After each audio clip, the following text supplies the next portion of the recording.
Friends, कैसे हैं आप सब। तो दोस्तों, बार काउंसिल इंटरव्यू के क्वेश्चन आंसर सीरीज का ये वीडियो नंबर 4 है।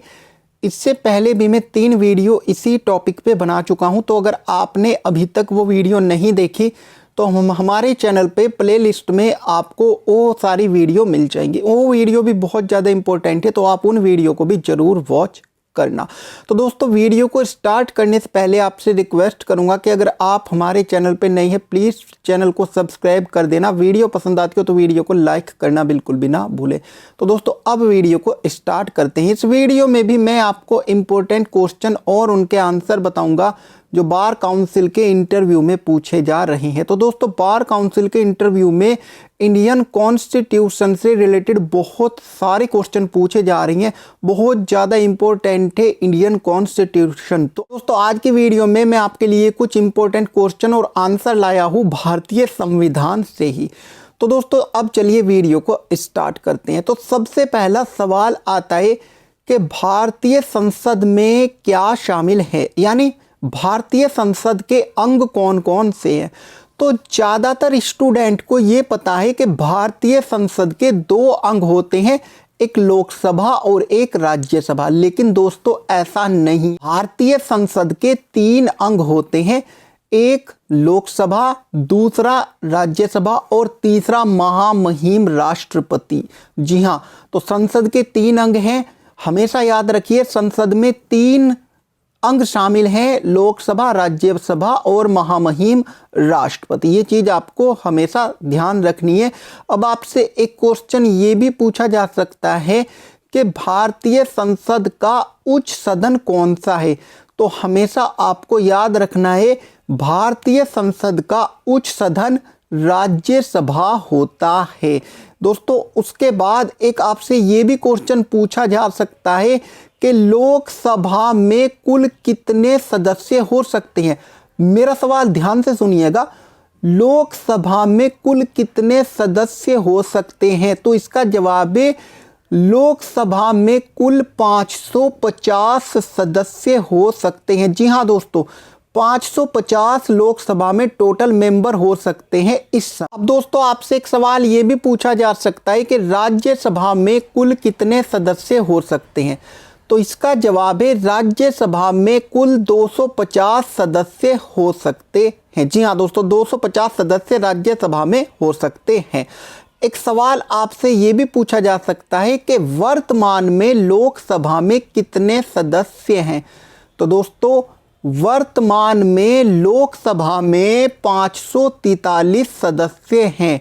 543 टोटल मेंबर है वर्तमान में लोकसभा में। एक सवाल आपसे ये भी पूछा जा सकता है कि वर्तमान में राज्यसभा में कुल कितने मेंबर हैं। तो दोस्तों, वर्तमान में राज्यसभा में 245 मेंबर है। 245 राज्यसभा की टोटल मेंबर है 245। उसके बाद दोस्तों, एक आपसे ये भी सवाल पूछा जा सकता है कि लोकसभा के नवनिर्वाचित लोकसभा सदस्यों को शपथ कौन दिलाता है। तो दोस्तों, लोकसभा के नवनिर्वाचित सदस्यों को शपथ प्रोटेम स्पीकर दिलाता है। ये चीज़ आप ध्यान रखें, प्रोटेम स्पीकर। लोकसभा में जो मेंबर चुने जाते हैं उनको प्रोटेम स्पीकर शपथ दिलाता है। आगे चल के मैं बताऊंगा प्रोटेम स्पीकर के बारे में आपको पूरी जानकारी कि प्रोटेम स्पीकर क्या होता है। सवाल आपसे ये भी पूछा जा सकता है कि संसद का अस्थाई सदन कौन सा है। तो दोस्तों, संसद का अस्थाई सदन राज्यसभा होता है। राज्यसभा कभी भी भंग नहीं होती है। जी हाँ दोस्तों, राज्यसभा कभी भी भंग नहीं होती, इसीलिए राज्यसभा को संसद का स्थायी सदन माना जाता है। लोकसभा कभी भी भंग हो जाती है। आपने कई बार सुना होगा कि भाई फला की सरकार बीच में गिर गई थी, तो जब सरकार गिरती है तो लोकसभा भंग हो जाती है। लेकिन राज्यसभा एक ऐसा सदन है कि राज्यसभा कभी भंग नहीं होती, और राज्यसभा का जो कार्यकाल है वो 6 वर्ष का होता है। ये भी याद रखने वाली चीज है कि राज्यसभा का कार्यकाल 6 वर्ष का होता है, जबकि लोकसभा का कार्यकाल 5 वर्ष का होता है। 5 वर्ष पूरे भी कर देती है लोकसभा और कई बार उससे पहले भी भंग हो जाती है। लेकिन कार्यकाल की अगर हम बात करें तो लोकसभा का कार्यकाल 5 वर्ष होता है, जबकि राज्यसभा का कार्यकाल 6 वर्ष होता है। अब दोस्तों आपसे एक सवाल ये भी पूछा जा सकता है कि लोकसभा का सदस्य होने के लिए न्यूनतम आयु क्या है, यानी कौन व्यक्ति लोकसभा का सदस्य बन सकता है, उसके लिए न्यूनतम आयु कितनी है।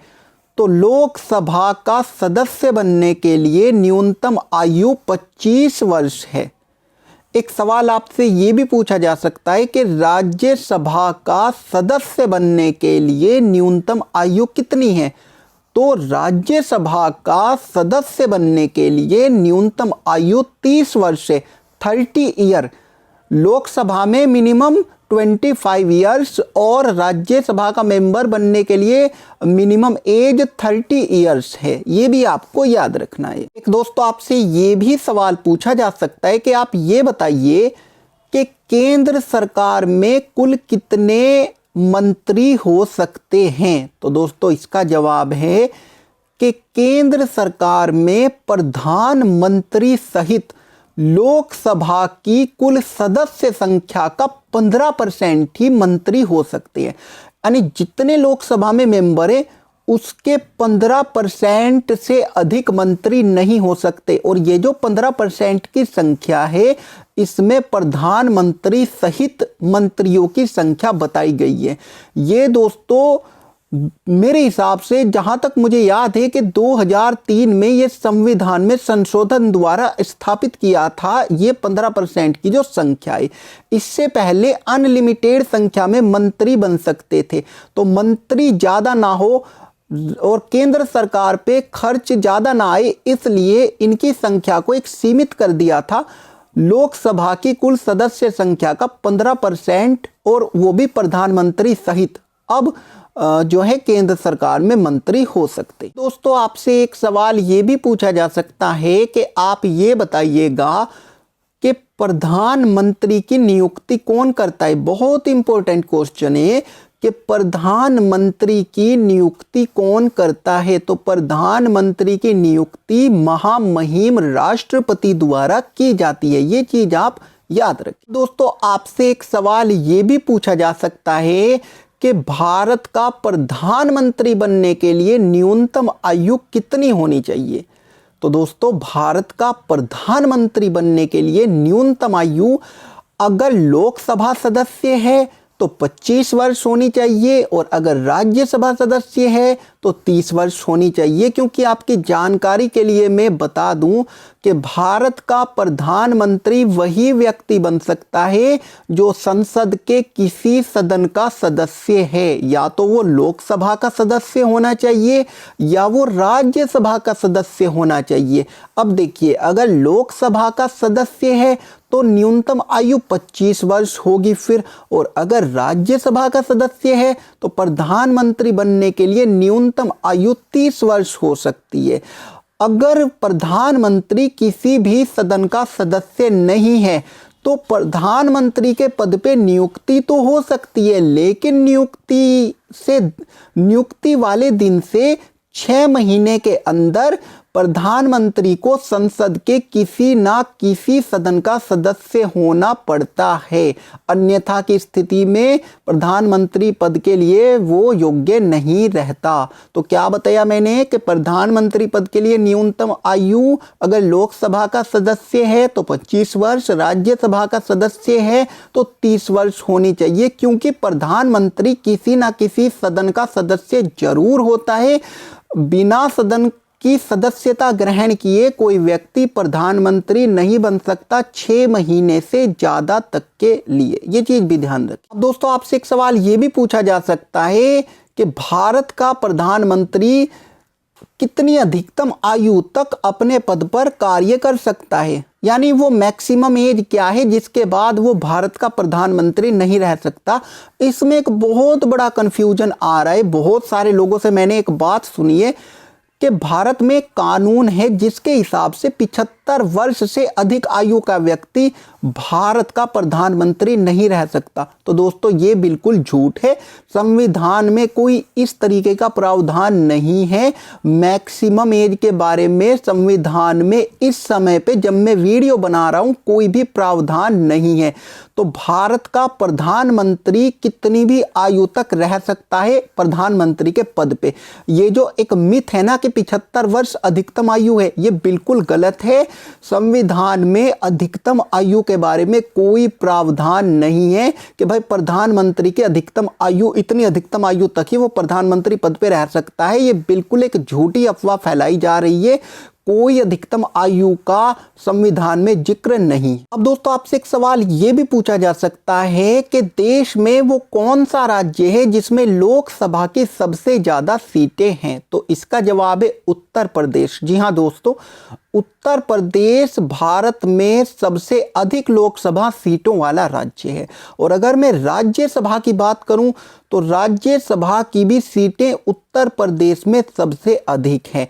यानी उत्तर प्रदेश एक ऐसा राज्य है जिसमें लोकसभा की भी सर्वाधिक सीटें हैं और राज्यसभा की सर्वाधिक सीटें हैं। यानी संसद के दोनों सदनों की, लोकसभा की भी और राज्यसभा की भी, अधिकतम सीटों वाला राज्य है उत्तर प्रदेश। दोस्तों आपसे एक सवाल ये भी पूछा जा सकता है कि देश का प्रथम व्यक्ति कौन होता है। तो भारत देश का प्रथम व्यक्ति महामहिम राष्ट्रपति हैं। ये चीज आपको ध्यान रखनी है, महामहिम राष्ट्रपति देश का प्रथम व्यक्ति होता है। दोस्तों आपसे एक सवाल ये भी पूछा जा सकता है कि भारत के संविधान में दिए गए मूल अधिकारों को किस देश के संविधान से ग्रहण किया गया है।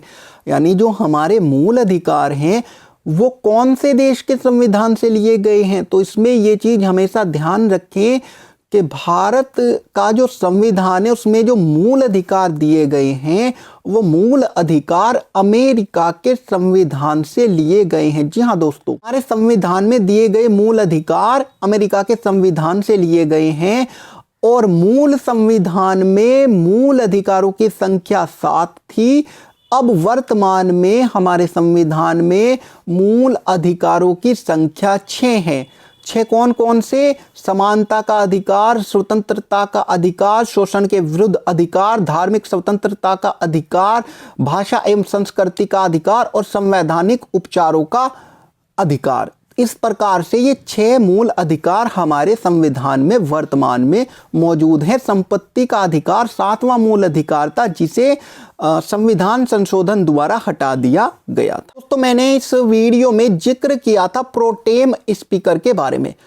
तो अब आप सुन लीजिएगा कि प्रोटेम स्पीकर क्या होता है, जो लोकसभा के सदस्यों को शपथ दिलाता है। नवनिर्वाचित जो लोकसभा के सदस्य होते हैं उनको शपथ दिलाता है प्रोटेम स्पीकर। देखिए दोस्तों, जैसे नई सरकार बनती है, नई लोकसभा का गठन होता है, तो जो पुरानी लोकसभा का अध्यक्ष होता है, जैसे ही लोकसभा भंग होती है वो अपने पद से नहीं हटता। यानी लोकसभा के भंग होने के बाद भी जो लोकसभा का स्पीकर है वो अपने पद पे बना रहता है। अब जब नई लोकसभा का गठन हो जाता है तो सबसे पहली बैठक में क्या होता है कि वहां पे जो प्रोटेम स्पीकर है वो संसद के जो लोकसभा के सदस्य हैं उनको शपथ दिलवाता है। क्योंकि देखिए, बिना शपथ लिए लोकसभा के सदस्य बिना शपथ लिए अपने स्पीकर का चुनाव नहीं कर सकते। तो समस्या क्या आती है कि भाई संसद के जो लोकसभा के सदस्य हैं उनकी सबसे पहले बैठक हुई, अब बिना शपथ लिए वो अपना स्पीकर नहीं चुन सकते। तो अब उनको शपथ कौन दिलाए? और कानून ये है कि जो लोकसभा का स्पीकर है वो ही शपथ दिलाएगा लोकसभा के सदस्यों को। तो जो पहली लोकसभा का स्पीकर होता है जो भंग हो चुकी है, वो स्पीकर ही लोकसभा के सदस्यों को शपथ दिलाता है। तो वो जो पहली लोकसभा का अध्यक्ष था जो भंग हो चुकी है उसको ही प्रोटेम स्पीकर कहा जाता है। अगर मैं एक लाइन में बात करूं तो जो लोकसभा भंग हो चुकी है उसके स्पीकर को ही प्रोटेम स्पीकर कहा जाता है। वो नवनिर्वाचित लोकसभा सदस्यों को शपथ दिलाता है और शपथ दिलाते ही फिर वो सदस्य लोकसभा के अपने सदस्यों में से एक व्यक्ति को स्पीकर चुन लेते हैं, तो फिर वो स्पीकर बन जाता है और वो जो प्रोटेम स्पीकर है वो उसका पद समाप्त हो जाता है। यानी उसका जो प्रोटेम स्पीकर का पद है वो शपथ दिलाने तक ही रहता है। बस ये चीज समझने वाली है। तो उम्मीद करता हूं कि आपको वीडियो अच्छी लगी होगी। अगर वीडियो पसंद आई हो प्लीज वीडियो को लाइक करना, कोई भी डाउट हो कमेंट करके बताना। मिलता हूं मैं आपसे अगली वीडियो में, तब तक के लिए bye bye, thanks for watching.